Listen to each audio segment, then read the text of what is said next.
Welcome back to పెళ్లి series. ఇదైతే పెళ్లి రోజు అనమాట. నలుగు పెట్టడము. ఇక్కడైతే 4 మెంబర్స్ పిల్లల్ని కూర్చోబెట్టారు పెళ్లి కొడుకుతో పాటు నలుగు పెట్టడానికి. డైలీ అయితే ఒకరిని కూర్చోబెడతారు. ఈ రోజు అయితే పెళ్లి రోజు కాబట్టి 4 మెంబర్స్ని కూర్చోబెట్టారు. ఇక్కడైతే నలుగు స్టార్ట్ చేస్తుంది అన్నమాట. ఫస్ట్ ఇక్కడైతే హల్దీ ఫంక్షన్కి రెడీ అయ్యి అందరూ వచ్చేసారనమాట. నెక్స్ట్ హల్దీ ఫంక్షన్ ఉందన్నమాట. సో అందరు ఇక్కడ నలుగు పెడుతుంటే చూస్తూ ఉన్నారనమాట.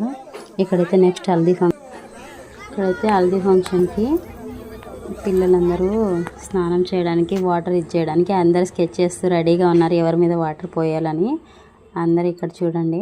ఇక్కడ వరుస వయ్యాలు అందరూ వెయిట్ చేస్తున్నారు అనమాట ఎవరి మీద వాటర్ పోయాలని. చాలా బాగా అయితే జరిగింది హల్దీ ఫంక్షన్ సింపుల్గా. ఇక్కడైతే మీరు చూడండి, ఇక్కడ ఫ్యామిలీ పిక్స్ దిగుతున్నారు కొన్ని. ఇక్కడ ఫ్యామిలీ పిక్స్ తీసుకుంటున్నారు. ఫ్యామిలీ పిక్స్ తీసుకున్నాక అందరూ వచ్చి ఒక్కొక్కరు వాటర్ హల్దీ ఫంక్షన్ అయితే ఇలా జరిగింది. ప్లీజ్ సబ్స్క్రైబ్ చేసుకోండి.